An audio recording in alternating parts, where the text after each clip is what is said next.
बराबर पे अपने सुदामा को लगाए और आंसुओं से सामने भूल गई हो बराबर पे अपने तो बराबर पे अपने सुदामा पे खाए चरण आंसुओं से सामने भुलाए चरण आंसुओं से सामने भुलाए।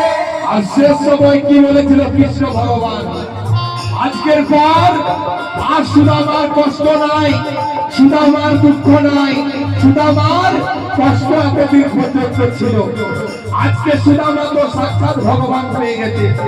তাই কি বলেছিল আমাদের কৃষ্ণ ভগবান, না ঘবরাও প্যারে जरा तुम सुदामा, ना घबराओ प्यारे जरा तुम सुदामा, खुशी का